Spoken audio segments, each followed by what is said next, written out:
Projeto Adoradores em Porto Seguro está completando 17 anos. Nós estamos quase chegando na maioridade. Irmão, quando nós chegarmos na maioridade, vai virar uma chave que, meu Deus, se prepara, que Deus está nos fazendo crescer. Amém? Uma comunidade de 17 anos é uma comunidade relativamente nova. Quando você vê igrejas, existem igrejas centenárias, até milenares, existem igrejas estabelecidas no nosso país, que elas têm muitas décadas, mas nós temos aqui 17 aninhos, estamos saindo da adolescência, passando para uma fase adulta, e Deus tem nos feito viver essa maturidade. E a palavra que Deus tem para nós hoje, ela tem muito a ver com o contexto dos nossos dias. Então eu quero que você primeiro feche seus olhos aí no lugar que você está, porque a palavra que Deus tem para nós é muito importante, para mim e para você, porque diz respeito a mim e a sua vida. Então feche seus olhos no lugar que você estiver. Se estiver alguém conversando do seu lado, você pode pedir para fazer silêncio, porque Deus quer falar com você. Espírito Santo de Deus, essa é a tua palavra, nós estamos aqui, nos colocamos diante do Senhor, para receber do Senhor a boa porção, a boa semente da tua palavra. Estamos aqui, Deus, para sermos convencidos pelo teu Espírito Santo. Então a nossa oração, Deus, é que o teu Espírito tenha liberdade nesse lugar. Que o Senhor encontre aqui corações dispostos, Senhor, a obedecer, a ouvir a tua palavra e a entender os teus propósitos, a tua justiça. Em nome de Jesus, fala aos nossos corações. Derruba todo sofisma, toda cadeia na mente, toda altivez, todo levante do inferno, toda barreira do inimigo e toda barreira do entendimento. E traz de Deus a luz que ilumina para entender a tua palavra que vem do teu Espírito. Em nome de Jesus. Amém. Vira para a pessoa que está do teu lado e diz assim: o Senhor é o justo juiz. Eu não sei se você tem acompanhado as notícias dos últimos dias, mas nesses últimos dias tem acontecido inúmeros ataques à nação de Israel por parte de uma organização terrorista, o Hamas, da faixa de Gaza. E eu não sei se você consegue mensurar o que nós estamos, a nossa geração está vivendo e conseguindo enxergar. Mas eu quero te dizer que Jesus está voltando. Jesus está às portas. A palavra diz que é necessário que tais coisas aconteçam. Haverá sim guerras e rumores de guerras. Haverá um terceiro templo, o templo de Salomão será reconstruído em algum momento. E aquilo que nós estamos presenciando historicamente, Israel, o que está acontecendo, e se de fato os desdobramentos forem aquilo que o primeiro-ministro de Israel tem dito, Israel está entrando em uma guerra. Se você ler um pouco a palavra, ou já ler um pouco sobre Apocalipse, você vai entender que há sim uma guerra a ser travada. E no dia que aquele povo, o povo estrangeiro que está ocupando a parte de Israel, aquela mesquita de Omar, se retirar dali e se construir um novo templo, aí, irmão, saiba que é o princípio do fim. Saiba que haverá paz em Israel, como nós oramos, estamos orando por isso, mas é o princípio das dores. Haverá paz, depois perseguição, mas isso é assunto para a escola de discípulos. Se você quer aprender mais, tem sede de conhecimento, é domingo pela manhã que você vem aqui. O pastor hoje passou um tempo com os irmãos, falando não só sobre isso, muitas outras coisas. Disse que nem conseguiu dar aula da apostila, porque foi tanta... Mas os nossos dias estão presenciando à beira da volta de Jesus. E com a volta de Jesus vem o fim, o julgamento final. Eu estava lá nesse tempo de viagem, nós fomos, eu, a Milena, minha esposa, a pastora Milena, e os meus sogros. Nós fomos aos Estados Unidos, Deus me contemplou com a graça extraordinária para viajar. Eu quem me conhece há algum tempo sabe que eu consigo acumular muitas milhas, então eu não pago a passagem. Cheguei lá e tinha casa, pessoas, amigos que me receberam para ficar, e aí nós fomos fazer um enxoval do Lucas, que ficava muito mais barato para nós fazer lá do que aqui, porque aqui as coisas são muito caras, mas lá muito baratas. Então, eu não pago passagem, eu não pago lugar para ficar, opa, estou lá.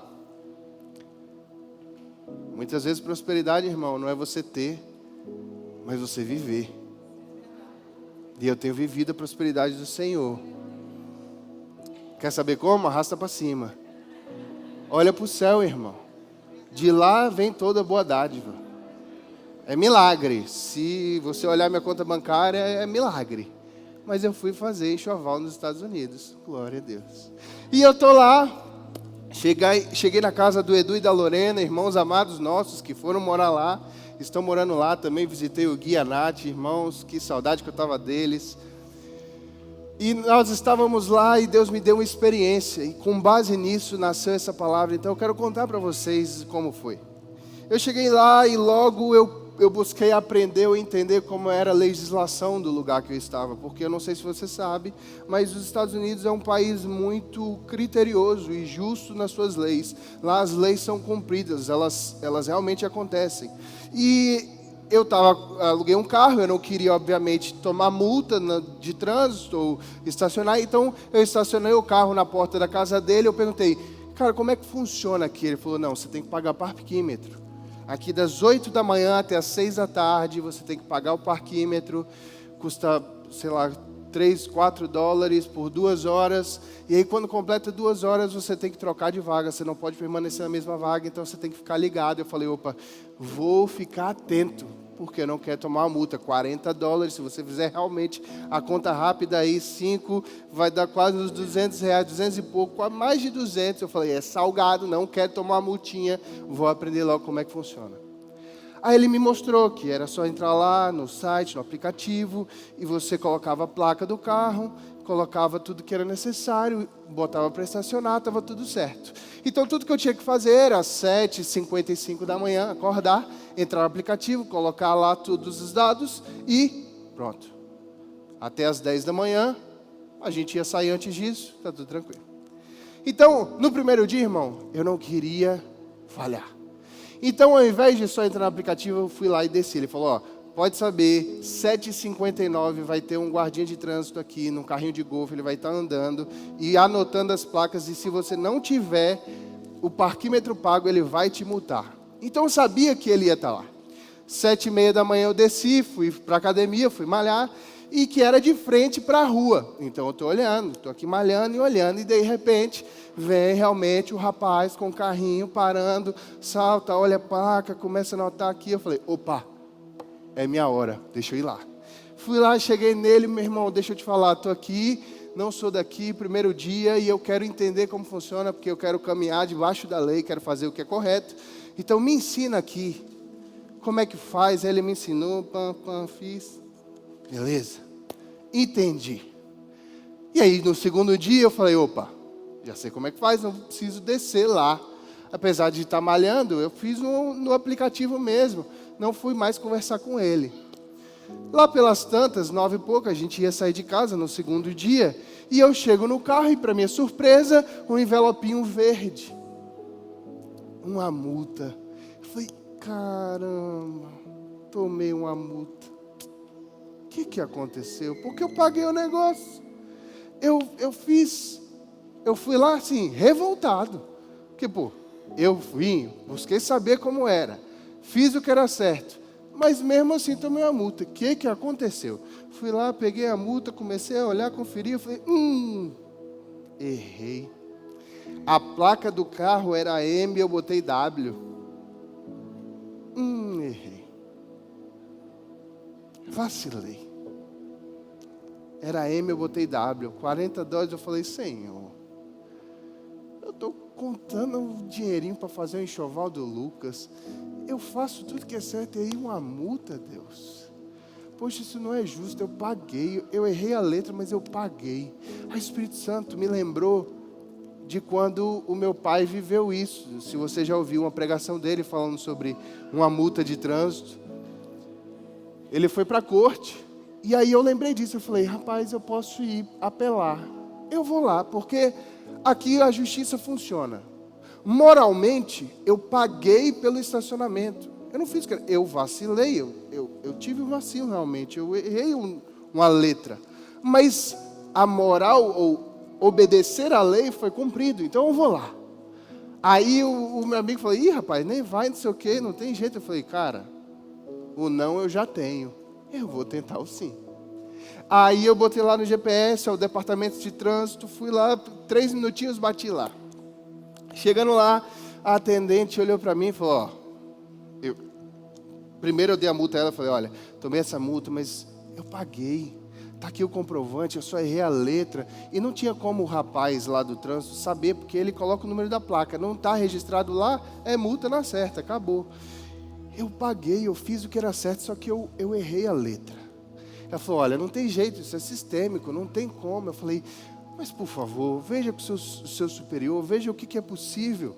Porque eu já tinha visto o meu pai, ele tratar sobre isso e a justiça ser feita, o que era certo ser feito. E aí ela falou, olha, eu acho muito difícil, mas eu vou conversar com o meu supervisor. E ela entrou para lá e eu estou de cá orando. Eu falei, Deus, o Senhor é o justo juiz. O Senhor sabe o que eu fiz, o que era certo. Apesar do meu vacilo, eu fiz moralmente o que era certo. Senhor, me libera. Converte o coração desse supervisor. Daqui a pouco ela vem lá, toda sorridente, falando, está liberado. Você foi absolvido da sua multa. O supervisor entendeu a sua causa e ele te absolveu. Eu falei, puxa, muito obrigado, glória a Deus. E aí fui, agradeci ela, todo feliz, peguei. E aí, conversando com o meu sogro e o Edu e tal, e a gente comentando lá, então fomos para casa. Isso, se eu não me engano, era na sexta-feira. Tudo bem no sábado e tal. Domingo, irmão, domingo. Eu acordei 8h30, perdi a hora. Despertador. Não acordei. Acordei 8h30. Quando eu abri, eu falei, 8h30, misericórdia. Tomei multa. Tomei agoniado. E eu comecei a tentar entrar no aplicativo. Não entrava. Aí eu saí do quarto desesperado. Falei, Edu, tomei multa, cara. 8h30, não botei ele. Calma, rapaz, hoje é domingo. Hoje não paga, não. Eu falei, glória a Deus. Até quando eu perco o horário, Deus me dá a graça de ser no dia certo. Era domingo e não pagava. E aí o Espírito Santo começou a me ministrar, querido, que Ele é o justo juiz. Eu comecei a entender isso, começou a trazer em mim a consciência de que, Deus, nós passamos por tantas coisas na nossa vida, por tantas circunstâncias, e nós não levamos as nossas causas ao Senhor. Nós vivemos, pagamos as multas da vida, que a vida nos cobra, e muitas vezes injustamente, e ao invés de ir para diante do justo juiz, aquele que de fato pode resolver as nossas causas, nós simplesmente aceitamos, nós deixamos para lá, nós somos preguiçosos, ou nos conformamos, ou vivemos como se canta naquela música, deixa a vida me levar, e deixa a vida levar mesmo. Uma injustiça, uma circunstância errada, algo que está sendo feito no seu trabalho, mas é assim mesmo. Já me cansei, é sempre assim, é sempre isso, e não vai mudar. Querido, entenda que o justo juiz é o Senhor. A palavra diz que o Senhor converte o coração de qualquer homem, converte o coração dos reis. E é munido dessa experiência que o Senhor começou a me fazer estudar isso, porque, querido, nós estamos próximos a estar na presença do justo juiz. Jesus está voltando, e se não voltar na sua geração, se por acaso demorar um pouco mais, no momento da sua morte, no momento em que você morrer, você enfrentará um julgamento final e estará diante do justo juiz. Mas existe entre nós, e a gente há de convir que, eu não sei você, mas eu acredito que também, a gente sabendo da justiça de Deus, sabendo que Ele é maravilhoso, Ele é justo, Ele faz o que é certo, nós vemos a injustiça desse mundo, sim ou não? Nós vemos a injustiça que é feita.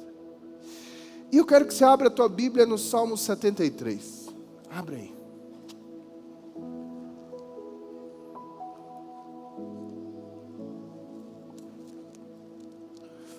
Eu não sei se você já teve essa sensação de falar, poxa Deus, eu estou aqui servindo ao Senhor, fazendo tudo que é certo, e eu estou me lascando.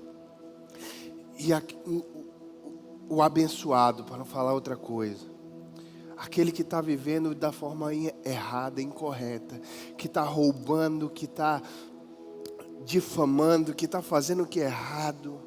Eu não sei se você já olhou, por exemplo, para os políticos do nosso país, corruptos, que se beneficiam dos recursos e da pobreza do nosso país, em causas e em rendimento próprio, e saem ilesos, e mesmo quando são presos, depois são soltos e ainda se ressarcem. Você consegue perceber essa injustiça, sim ou não? A palavra diz assim, bem-aventurados que têm fome e sede de justiça, porque serão fartos. O salmista no Salmo 73, ele está com essa indignação, ele fala, Senhor, eu sei que o Senhor é justo, mas eu olho para esse mundo e eu vejo injustiça. Olha, presta atenção. Salmo 73, a partir do verso 1, diz assim, certamente, Deus é bom para Israel. Ele estava falando do contexto do povo dele. Para os puros de coração. Ele está falando, Deus é bom, certamente Deus é bom para quem é puro de coração. Quanto a mim, os meus pés quase tropeçaram. Por pouco não escorreguei, pois tive inveja dos arrogantes quando vi a prosperidade dos ímpios. O salmista aqui, irmão, ele está falando, eu quase que eu vacilo. Porque eu comecei a sentir inveja do povo que age de forma errada, eles são corruptos ou arrogantes, eles fazem o que é mal aos seus olhos, mas eles prosperam. Senhor, não faz sentido. E o texto continua, diz assim, eles não passam por sofrimento e têm um corpo saudável e forte. Estão livres dos fardos de todos. Não são atingidos por doenças como os outros homens. Por isso, o orgulho lhes serve de colar, e eles se vestem de violência. Do seu íntimo brota maldade, e da sua mente transbordam maquinações. Ele está falando nada mais, nada menos do que o contexto que nós vivemos hoje. Você consegue perceber homens e mulheres ímpios, corruptos, que se dão bem nessa terra. E o salmista está sendo sincero diante de Deus, assim como eu e você já olhamos para alguns deles e falamos, Senhor, fala sério, eu estou aqui, comendo pão das dores, trabalhando justamente pelo meu salário, mas está um infeliz, um incircunciso, está lá, Senhor, e ele está prosperando. O povo fica doente, se lasca na UTI, morre de Covid, e eles estão lá comendo do bom e do melhor. Cadê a tua justiça, Senhor? E é isso que o salmista está pedindo ao Senhor e perguntando. E aí, abre aí no verso 12, dizendo assim, assim são os ímpios, sempre despreocupados, aumentam as suas riquezas.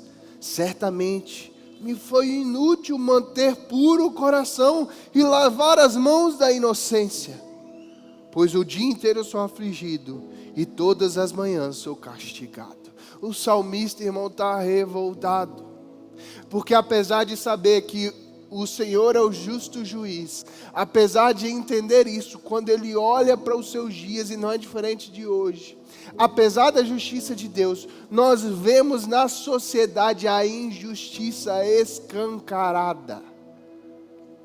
E eu quero, em nome de Jesus, essa noite, te trazer clareza e verdade do Senhor, para que você entenda de uma vez por todas, que essa vida, esse proveito que se é tirado do ímpio, do injusto, é passageiro, é temporal, termina, acaba, e no tempo oportuno que o justo juiz vier e trouxer justiça sobre essa terra, se findará toda a injustiça. Então presta atenção, o salmista, no verso 12, ele está falando assim: Deus, está parecendo que tanto faz, me parece inútil ter o coração puro e as mãos limpas, porque eu estou aqui fazendo o que é certo, cumprindo a tua palavra, e estou me lascando, e quem não está prosperando, não está servindo de nada. Mas o salmista, ele no verso 16, começa a entender, ele fala assim: olha, eu procurei, eu tentei entender tudo isso, mas achei muito difícil. É difícil de entender mesmo, irmão. E o texto continua dizendo, até que então, entrei no santuário de Deus, e então compreendi o destino dos ímpios. O salmista está falando, ele entrou no santuário do Senhor e ele viu o destino deles. A palavra diz: certamente os põe em terreno escorregadio e os fazes cair na ruína. Como são destruídos de repente, completamente tomados de pavor, como um sonho que se vai quando acordamos. Quando te levantardes, Senhor, tu os farás desaparecer. O salmista está falando, olha, apesar de ver a injustiça dessa terra, apesar de ver tudo que há de errado que está acontecendo, apesar de ver o ímpio prosperar, eu vi o destino deles. Eu enxerguei o final das contas. Eu enxerguei o pagar, o juízo, o fim. E eu quero te dizer que o fim do ímpio, o fim do injusto é perecer. A palavra, o salmista, ele compara como um sonho. Eles estão vivendo como um sonho.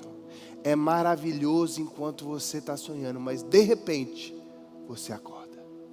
O sonho, ele é interrompido de forma sem aviso prévio. De repente. Você não pensa que você vai acordar. Quando você está sonhando, se você não estiver tendo um pesadelo, o sonho está maravilhoso, irmão. Eu não sei você, mas eu sonho muito. Eu gosto de sonhar. Muitas vezes Deus fala comigo em sonhos, outras vezes eu tenho sonhos bons. Eu não sei se você consegue, por vezes no sonho eu consigo controlar as minhas atitudes no sonho. No sonho eu consigo voar, eu consigo fazer coisas igual um super-herói, eu consigo... Só não sonha que está fazendo xixi, irmão. Sonha não. Porque senão você vai acordar com a cama molhada. Mas a palavra está trazendo, olha, a vida desses é como um sonho. Eles estão vivendo bem, está tudo bem, mas eles vão acordar. E na hora que acordar, o justo juiz vai colocar a mão sobre eles. Irmão, não queira ser um desses não. Salmos 73, verso 21 diz assim: quando meu coração estava amargurado no íntimo, eu sentia inveja deles. Agi como insensato e ignorante. Minha atitude para contigo era como um animal irracional. Contudo, estou sempre contigo. Tomas a minha mão direita e me sustém. Tu me diriges com o teu conselho e depois me receberás com honras. A quem tenho eu nos céus, senão a ti, Senhor? E na terra, nada mais desejo além de estar junto a ti. O meu corpo e o meu coração poderão fraquejar, mas Deus é a força do meu coração, a minha herança para sempre. E a palavra ainda diz: os que te abandonam, sem dúvida, perecerão. Tu destróis todos os infiéis. Mas para mim, bom é estar perto de Deus. Fiz o soberano Senhor o meu refúgio. Proclamarei todos os seus feitos. O salmista entendeu que o Senhor é justo. E apesar da injustiça dessa vida, apesar da injustiça dos dias atuais, do que a gente vive, tudo isso vai passar. Nada disso é eterno. E a eternidade, ela é permeada, ela é envolvida pela justiça de Deus. A palavra diz que haverá o dia em que nós reinaremos com Cristo. E essa promessa que todo aquele que tem fome e sede de justiça será farto, enfim será cumprida. Se você estudar a escatologia, os fins dos tempos, você vai entender que vai ter um milênio, um reinado com Cristo, 1000 anos em que Cristo reinará sobre essa terra, toda a carne, todo joelho se dobrará e toda língua confessará, será impossível não reconhecer. E toda justiça será feita. Agora preste atenção. Por muitas vezes, como esse salmista, o nosso coração, ele olha para tudo isso e nós nos indignamos. De forma que fala, Deus, parece que não vale a pena ser reto. Para pensar. Quando eu era solteiro, irmão, eu me guardei para o meu casamento. Eu não fiz sexo antes do casamento. E eu olhava para o mundo, olhava para os jovens e olhava para os homens tendo relações sexuais e vamos combinar, é bom. Ninguém aqui é hipócrita de dizer que não é, senão ninguém faria. Deus fez o sexo prazeroso justamente para que a gente o fizesse. E sexo não é pecado não, irmão. O sexo fora do leito matrimonial, do casamento, sim é pecado. Mas eu olhava para todo o contexto que me cercava da sociedade e os homens dissolutos, vivendo a esbórnia. Um dia com uma mulher, outro dia com outra mulher. E eu falo, Deus, parece que não vale a pena me guardar. Porque, o cara está ali tendo prazer com a mulher, depois tem ali prazer com outra, depois... E eu ficava, rapaz... Vou confessar aqui, irmão, de púlpito, dava inveja. Se você disser que não, você está mentindo. Você está mentindo. Porque a nossa carne quer isso. Mesmo você que é casado, a luta é para ser fiel. Primeiro ao Senhor, depois a sua esposa e o seu esposo. Porque a nossa carne quer o que der prazer aos olhos. E não tem nenhum hipócrita aqui para dizer que não há desejo na nossa carne. Se você disser, você está mentindo, diz a palavra. Aqui não corre versículo bíblico, o pastor costuma dizer, corre sangue. Agora, eu comecei a entender que existe uma justiça que não é dessa terra, existe uma justiça divina, e que eu poderia viver nessa terra, proveito sobre as atitudes que eu e você temos, ainda nessa terra. Então hoje eu estou colhendo frutos de um casamento, de uma família sendo formada, que eu semeei lá atrás, que minha esposa semeou lá atrás. Agora, veja, mesmo se eu morresse, teve um momento, irmão, que estava demorando, você solteiro aí, segura a bronca, estava demorando de chegar, e teve um dia que eu falei, ó Deus, quer saber de uma coisa? Eu me retei, eu falei, Deus, quer saber mais disso? Não. Cansei. Se vier bem, se não vier, amém também. Se for para morrer solteiro, vou morrer, tá bom. Larga para lá.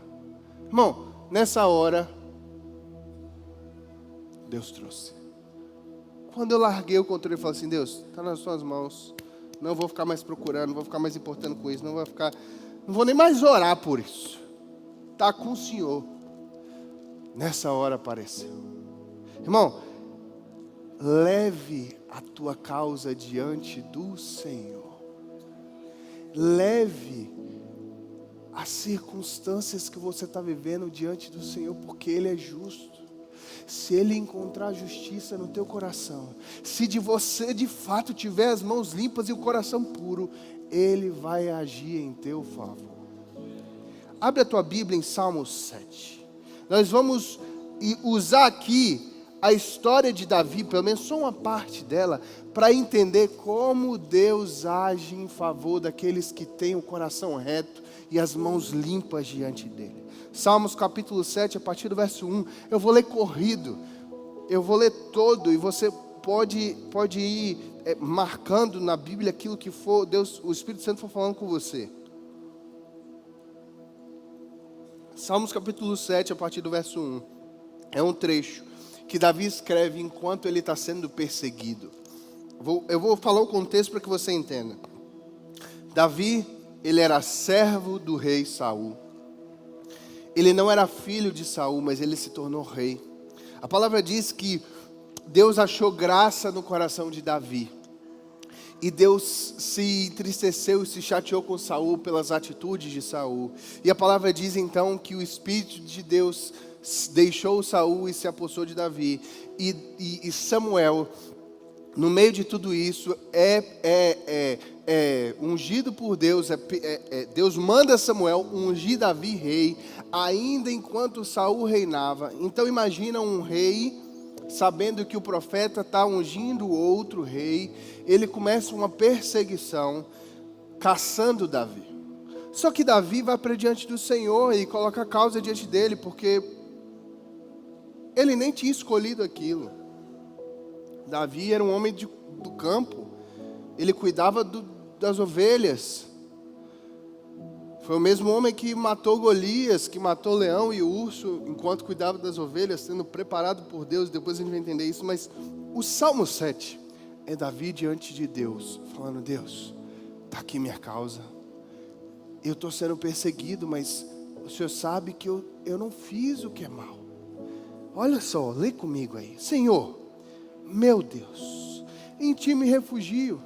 Salva-me, livra-me de todos os que me perseguem, para que como leões não me dilacerem, nem me despedacem, sem que ninguém me livre. Senhor meu Deus, se assim procedi, se nas minhas mãos há injustiça, se fiz algum mal a um amigo, ou poupei sem motivo ao meu adversário, persiga-me o meu inimigo até me alcançar. No chão me pisoteie e aniquile a minha vida, lançando a minha honra no pó. Ele está indo para diante de Deus. Deus, olha a minha situação. Deus, se por acaso eu estou errado, se há injustiça, olha, presta atenção, eu quero que você leia esse texto entendendo o que ele está falando. Davi está indo para diante de Deus e fala: Deus, olha aí, vê se está errado. Ele está indo com moral, irmão. Se eu estiver errado, se eu estiver sendo injusto, se sobre mim, sobre as minhas mãos há injustiça, então deixe os inimigos me perseguirem, me pisotearem, me matarem. Porque eu estou errado mesmo. Mas aí o texto continua dizendo: Senhor, na tua ira, erga-te contra o furor dos meus adversários. Desperta-te, meu Deus. Ordena a justiça. Reúna-se aos povos ao teu redor. Das alturas reina sobre eles. O Senhor é quem julga os povos. Julga-me, Senhor, conforme a minha justiça, conforme a minha integridade. Deus justo, que sondas a mente e o coração dos homens, dá fim à maldade dos ímpios e ao justo dá segurança.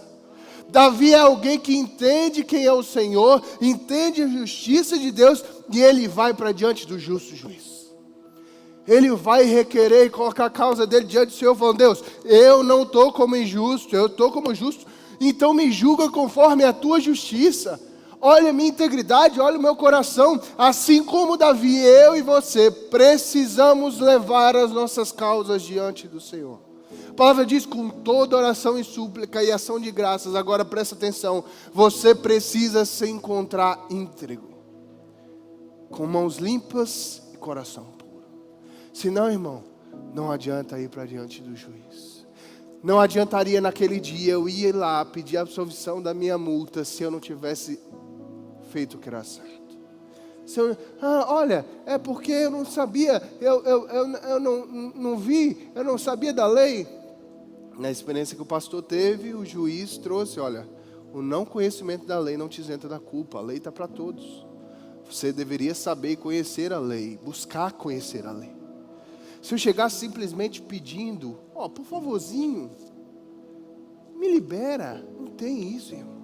A lei é a lei. E assim com o Senhor. Se você estiver justo e íntegro diante do Senhor, vai para diante dEle. Vai colocar a tua causa diante dEle. Vai colocar a tua luta, tua circunstância diante dEle. Nós estamos fazendo 17 anos como igreja.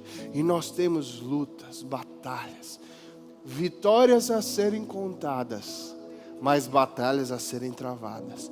E nós precisamos diante do Senhor colocar cada uma dessas causas. É por isso que todo domingo às 6 horas da tarde nós estamos aqui nesse lugar colocando diante do Senhor as nossas causas.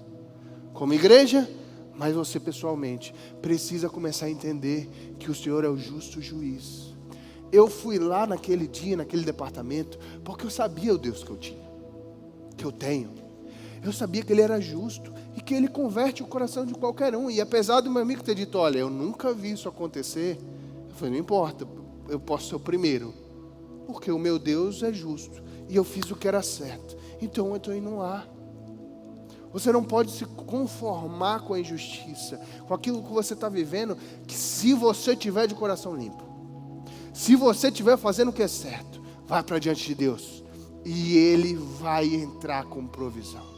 Agora presta atenção, o texto continua dizendo assim, olha: julga-me, Senhor, conforme a minha justiça e conforme a minha integridade. Deus justo, sonda o coração e a mente dos homens, dá fim à maldade dos ímpios e ao justo dá segurança. O meu escudo está nas mãos de Deus, que salva o reto de coração.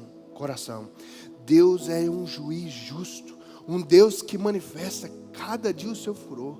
Se o homem não se arrepende, Deus afia sua espada, arma o seu arco e o aponta. Prepara suas armas mortais e faz as suas setas flechas flamejantes. Quem gera maldade concebe sofrimento e dá luz à desilusão. Quem cava um buraco e o aprofunda, cairá na sua armadilha, na armadilha que fez. A sua maldade se voltará contra ele, e a sua violência cairá sobre a sua própria cabeça. Darei graças ao Senhor por sua justiça, ao nome do Senhor Altíssimo cantarei louvores. Esse é o Salmo 7, que para nós, irmãos, é o entendimento da justiça do Senhor. O Senhor é o Deus justo, mas Ele termina dizendo, olha, mas se você estiver sendo injusto diante de Deus, Ele prepara para você armas mortais. Deus é Pai, Ele é amoroso, Ele é galardoador dos que o buscam, mas Ele é justo. Então se você estiver procedendo mal, se você estiver fazendo o que é errado, corre para te arrepender. Corre, porque a palavra diz, aquele que não se arrepende, Deus afia sua espada, vai ser igual a um sonho. Na hora que você acordar para a vida, já passou. E aí, irmão, é dor e sofrimento. Não existe um evangelho verdadeiro que não prega a cruz e salvação. Eu e você carecemos disso. E se nós procedemos como é mal diante do Senhor, não nos arrependemos, não reconhecemos o sacrifício de Jesus na cruz para pagar por esses pecados, para sermos encontrados justificados. Essa é a graça de Deus. É porque se for colocar na ponta do lápis toda a lei, nenhum de nós seria justo. Se for botar ali no caderninho, tudo que eu e você fazemos, irmão, todos os dias, ao menos em pensamento, há um pecado em nós. Só que é pela misericórdia, graça de Deus, pelo sacrifício de Jesus, Ele nos justifica, nos torna justos. Nós estamos chegando, irmãos, os fins dos dias. E você precisa avaliar a tua vida, colocar ela numa balança. Presta atenção, Provérbios 16, 7 a 11 diz assim: se os caminhos de alguém são agradáveis ao Senhor, Ele faz com que até os seus inimigos vivam em paz com Ele. Melhor é um pouco havendo justiça do que grandes rendimentos com injustiça. O coração do ser humano traça os seus caminhos, mas o Senhor lhe dirige os passos. Nos lábios do rei se acham decisões autorizadas. Aquele que ele seja justo ao pronunciar a sentença. Peso e balança justos pertencem ao Senhor, e a obra sua são todos os pesos da sua bolsa. E eu quero que você entenda Provérbios 16 aqui comigo. Coloca aquela outra foto, Gabriel, para mim, por favor. Essa é o símbolo da justiça. Você já ouviu isso? Você já viu? Quem fez direito, obviamente, conhece. O símbolo da justiça é essa mulher vendada, porque a justiça, ela deveria ser cega, não olhar para classe social, a raça, credo, nada disso, e sim para o que acontece. E existe uma balança. Esse conceito, ele é muito anterior à justiça ou à constituição humana. Ela está na Bíblia.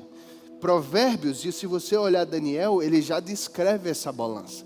Essa balança era usada para medir, para mensurar o peso de algo.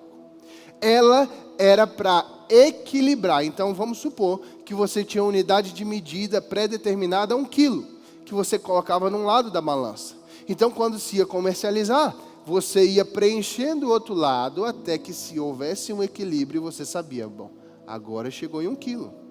Existia aquele que era injusto na balança, que ele dizia que colocava 1 quilo do lado e colocava 800 gramas, por exemplo. E aí, quando se chegava ao equilíbrio, a pessoa comprava achando que estava comprando 1 quilo e comprava 800. É quase igual você comprar camarão congelado. Já comprou? Você acha que você está comprando 1 quilo, mas quando descongela e tira a água, irmão, se tem alguém aí que vende camarão congelado, você vai me perdoar, irmão, mas um negócio que eu acho injusto, que quando você descongela, não tem 1 quilo ali, não. Tem alguns que são justos. Eu conheço alguns fornecedores que são justos. Poucos, mas tem. Irmão, a justiça, a palavra está dizendo assim, ó, peso e balança justos pertencem ao Senhor. É Ele que bota a nossa vida na balança. É Ele que olha a nossa vida e vai pegar tudo que a gente fez, deixou de fazer, botar na balança da justiça e presta atenção, se equilibrar. Glória a Deus. Mas se não equilibrar, irmão, lascou, ferrou.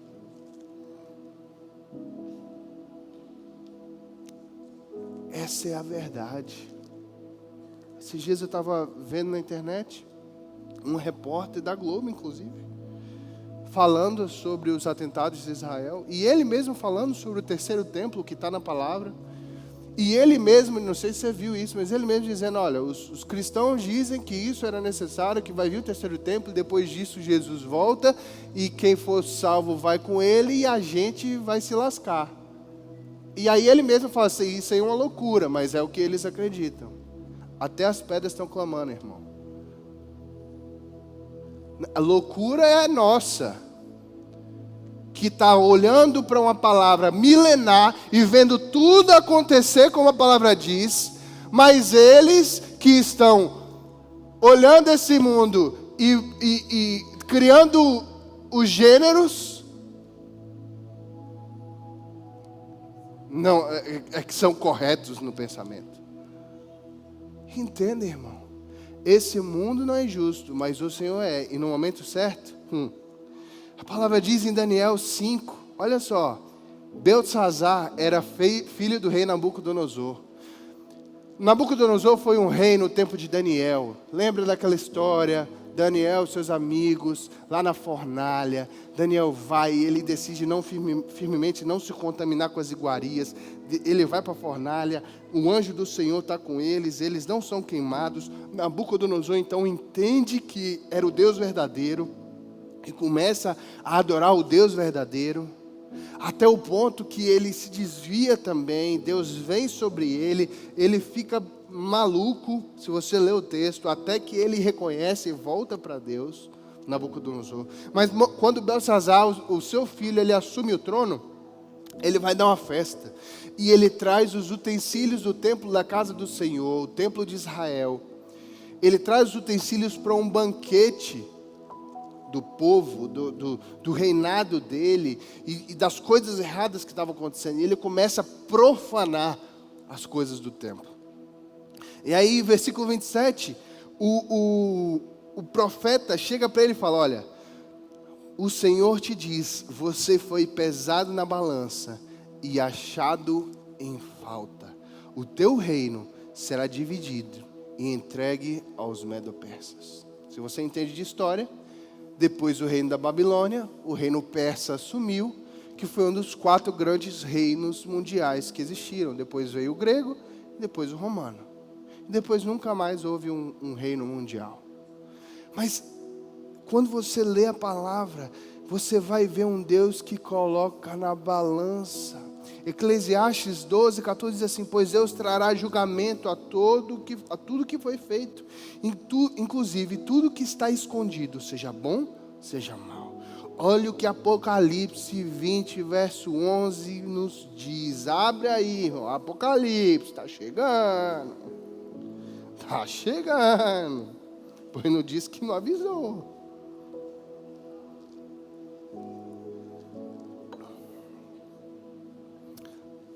Para terminar, leia comigo Apocalipse capítulo 20, verso 11. É a visão de João dos fins dos dias. E ele está vendo o grande juízo. Depois vi um grande trono branco e aquele que nele estava sentado. A terra e os céus fugiram da sua presença e não se encontrou lugar para eles. Vi também os mortos, grandes e pequenos, em pé diante do trono, e os livros foram abertos. Outro livro foi aberto, o livro da vida. Os mortos foram julgados de acordo com o que tinham feito, segundo com o que estava registrado nos livros. O mar entregou os mortos que nele havia, e a morte e o Hades entregaram os mortos que neles haviam. E cada um foi julgado de acordo com o que tinha feito. Então a morte e o Hades foram lançados no lago de fogo. O lago de fogo é a segunda morte. Aqueles cujo nome não foram encontrados no livro da vida foram lançados no lago de fogo. Apocalipse, capítulo 20, verso 11 ao 15. Irmão, está aqui. Tem uma balança, tem uma justiça. E Deus nos coloca nessa balança.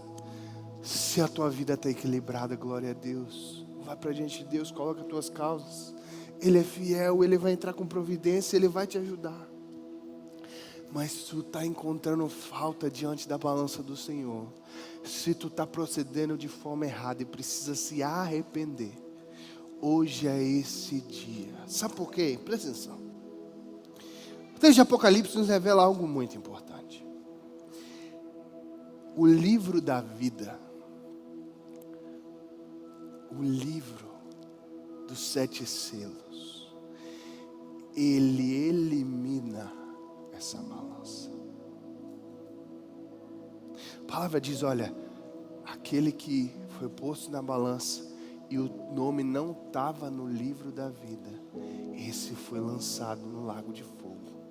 Isso quer dizer que todo aquele que tem o seu nome escrito no livro da vida, ele é justificado, absolvido. Sabe por quê? Quando o Senhor, Deus eterno, colocar na balança, Ele não vai nos achar justos. Mas é como no meu e no seu lugar, ao invés de colocar nossa vida na balança, é a cruz que traz o equilíbrio perfeito entre a justiça de Deus e a nossa vida. A cruz do Senhor é que torna o equilíbrio da balança de Deus real em mim e em você. E é isso que eu quero que você entenda essa noite. Seja em vida ou seja na morte. Porque, irmão, isso vale para os vivos, mas vale também para os já se foram. A palavra diz que o mar devolveu os mortos que estavam lá. O Hades e a morte devolveram para que fossem julgados. A palavra diz que antes é tempo de oportunidade. Então, para nós que estamos vivos, nós podemos nos colocar nessa balança diante do Senhor. Para Deus, eu quero me encontrar íntegro diante do Senhor. Sonda o meu coração. Vê se há algum caminho mau. Ou Deus, se eu estou íntegro diante do Senhor, olha a minha causa. Feche teus olhos. Eu quero te fazer 2 convites essa noite. Hoje é noite de festa, mas também é noite de reflexão. É noite de autoavaliação. É noite de salvação em nome de Jesus. Feche teus olhos e comece a colocar a tua vida na balança do Senhor.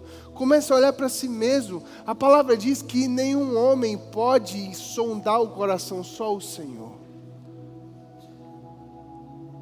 A palavra diz: examine-se, pois, o homem a si mesmo. Se você tiver com essa balança equilibrada e tiver uma circunstância a ser colocada diante do Senhor, se você tiver uma causa para colocar diante do justo juiz, eu quero te convidar a vir ao altar do Senhor e se prostrar e colocar essa causa diante dele. Talvez há uma promessa na sua vida que você e a sua casa servirão ao Senhor. Existem promessas na sua casa e no seu coração, e você quer colocar essa causa diante do Senhor. Se você entende que o seu coração está limpo diante do Senhor e você quer dizer: Deus, eu tenho uma causa para te apresentar. O Senhor é justo, então vem com justiça sobre a minha vida. Se você está sendo injustiçado, se a tua vida está sendo injustiçada, se te colocaram ou têm te acusado, se colocaram num lugar que não era para você estar, se você sente que você está sendo opresso, vem colocar o seu coração diante do Senhor e vem colocar a sua causa diante do Senhor, porque Ele é o justo juiz. É Ele quem pode entrar com providência e é poderoso. Então, em nome de Jesus, você que está aqui no altar, eu quero que você, com todo o seu coração, entregue a sua causa ao Senhor. Dê a Ele. Coloca na mão dEle. Confia nele, mas não confia duvidando. Não, isso não é fé. Não entrega duvidando, não. Confia plenamente,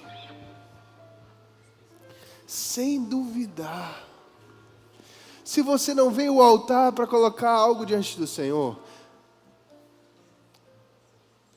e ainda assim se encontra íntegro e fiel, começa a orar, pedindo a Deus: Deus, eu intercedo pela vida dos meus irmãos. Senhor, entra com providência na causa de cada um desses. Senhor, entra com justiça. Se é um ente querido que está longe, afastado do Senhor, se é uma situação financeira difícil e que não se contorna, se é uma condição na saúde, mas talvez você esteja no seu lugar e você entendeu essa noite que você não se encontra justo diante de Deus.